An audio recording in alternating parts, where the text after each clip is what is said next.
வணக்கங்க. இன்றைக்கி நமது யூடியூப் சேனலில் டாய்லெட்களில் WC என்று எழுதியிருக்குங்க. அதுக்கு என்ன அர்த்தம்னு பார்க்க போகிறோம். இந்த டாய்லெட்களில் WCன்னு எழுதியிருக்கிறதுக்கு அர்த்தம் என்ன தெரியுமா?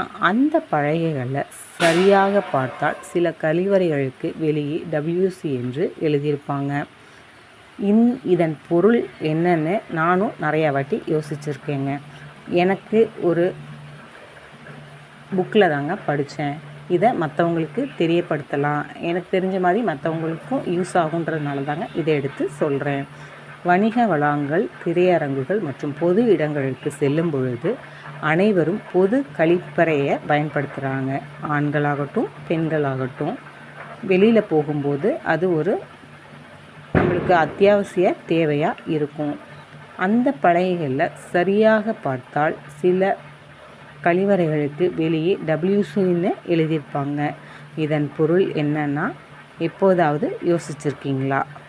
பொதுவாக கழிவறை என்பதற்கு பாத்ரூம், டாய்லெட் அல்லது ரெஸ்ட் ரூம்னு இப்படியெல்லாம் சொல்லுவாங்க. இந்த வார்த்தைகளில் எதுலேயுமே WC என்ற எழுத்து வராது. குளியல் அறைக்கு பல பெயர்கள் இருக்குது. WC குளியல் அறையின் மற்றொரு பெயர். இது ஒரு சுருக்கமான எழுத்து வடிவம். அதற்கு வாட்டர் கிளாஸ்ட் என்ற விரிவாக்கம் உள்ளது. இதற்கு தண்ணீருடன் கூடிய கழிவறை அல்லது குளியலறை என்று பொருள். 1900 ஆண்டுகளில் குளியல் அறையை பெரும்பாலும் வாட்டர் கிளாஸ்ட் என்று தான் கூப்பிட்ருக்காங்க.